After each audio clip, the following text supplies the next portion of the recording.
Guys, like, what do we do with Donn Davis? What do we do with the PFL?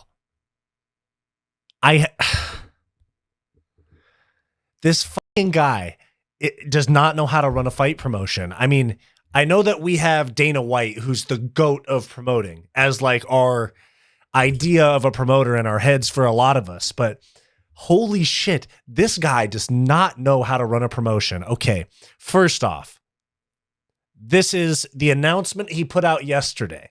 Donn Davis put out an announcement as to all of the bad things that happened to PFL/Bellator in 2024. And there's no mention of Francis Ngannou's contract, okay?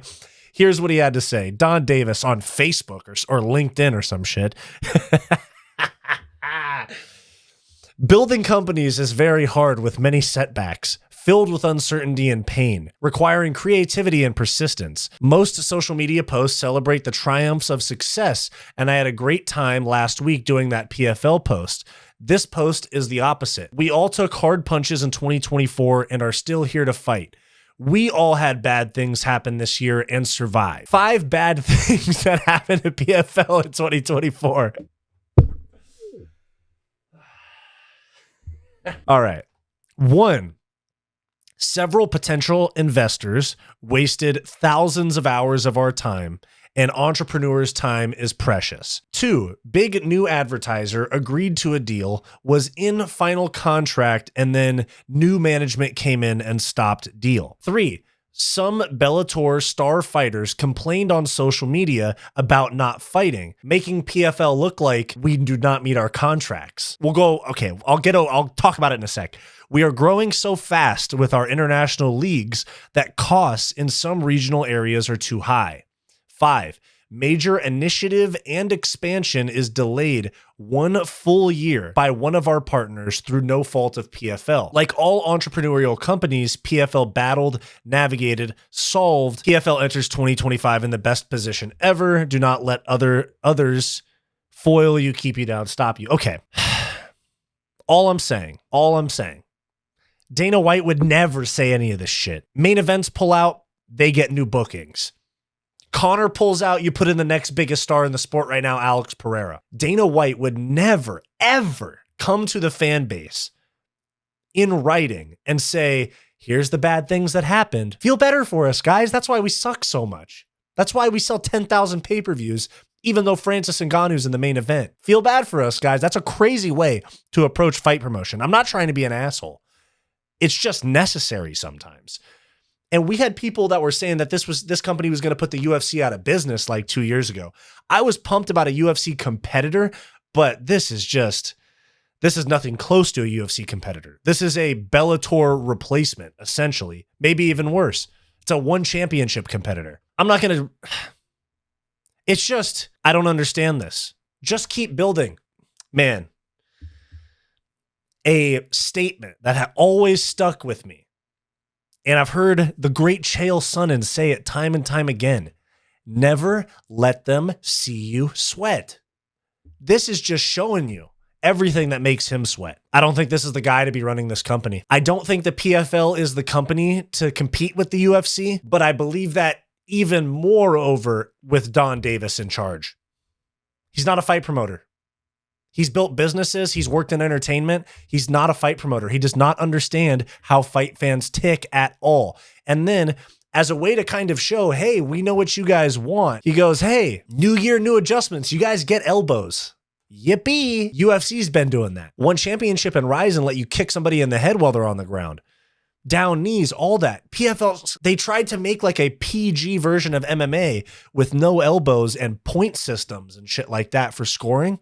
And it's just not, it doesn't work. You can't give a watered down version of fighting and expect fight fans to be more into it. Anyways, PFL, reach out to me. I'd be down to take his position. Okay, I'm just throwing it out there. My resume is probably not what you're looking for in terms of running your business, but I could do a whole lot better than this guy. I hate to be that guy that says, oh, if I was in that position, I'd do better. But anyways, here's what we got. PFL is complaining openly about what was hard for them this year. And now they're finally allowing elbows. This is really interesting. When I think about the PFL, when it first started, I said, yes, big investors, all kinds of money backing it. They could get big fast. And now what it looks like is that they kind of like oversold themselves and they can't deliver because they can't get contracts completed. They can't get fighters fights. I mean, Jesus Christ, like let's look at these. Okay. Several potential new investors wasted our time. Okay. That happens to everybody. Advertiser pulled out. Okay. That sucks. Some Bellator fighters complained on social media about not fighting, making PFL look like they don't complete our contracts. That's what happened. That's literally what happened. It's not makes you look like you did something wrong and got exposed for it. That's like saying, oh, bro, my girlfriend went through my phone and found me texting other girls. And she's trying to say that I cheated, but it really just makes me look like a cheater. It doesn't actually mean I cheated. You know what I'm saying? Or like your girlfriend walks in on you making out with somebody and it's like, no. This just makes me look like a cheater. I'm not actually a cheater, you know? Anyways, major new initiative and expansion is delayed 1 full year by one of our partners through no fault of PFL. Like, oh, somebody else's problem. Now we have a year-long excuse for not growing faster. I don't appreciate this at all. Oh, then I missed this one. We're growing so fast with our new international leagues that costs in some regional areas are too high. Yeah.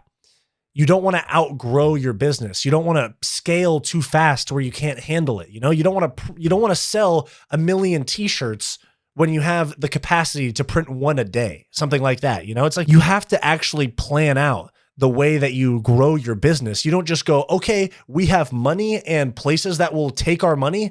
Let's get bigger. Francis wants our money. There you go. Let's open up a bunch of random leagues in Africa and the Middle East that are not going to be profitable forever.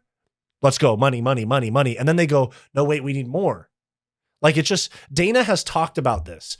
And I was a big supporter of the PFL in the beginning, but Donn Davis is not the guy to be heading this ship. When you see him talk, he's very much like, yeah, we're looking out for the fighters. You know, it's really hard. We're looking out for the fans. That's what really matters. We're the co-leader. But then he kind of does, this is like scummy bitch shit in my opinion. I almost never go after people this badly on my channel, but this is like scummy. Like you're literally a fight promoter, underpaying most of your fighters and not completing contracts. All the while you're trying to sit there and go, but we care about the fans. We care about the fighters. So people go, yeah, fuck Dana. So people like Ariel Helwani, who I like. I actually like Ariel Helwani. I know he's very unpopular in the space, but I like him. But people like him go, haha, see? They're doing it the right way. Look at what Dana does wrong. Look what the UFC does wrong. But meanwhile, you have people that are making way less money per fight that can't get fights. So it's just a very weird, twisted way to try to grow your following. I don't get it. I'm going to stop myself here. Donn Davis is not the guy to run this company. The PFL at this point is probably too far gone to be saved. Let me know your thoughts down below. Thanks for watching this video. Please make sure to like, subscribe, all that YouTube stuff. It really helps me out a lot. If you want access to bonus content, become a channel member today by clicking the join button on our channel homepage or the link down below this video. If you're interested in some non-MMA content from me, go check out my podcast, What's Up Bro, with Wyatt and Bo, in the link down below. Go watch this suggested video, and I'll see you next time.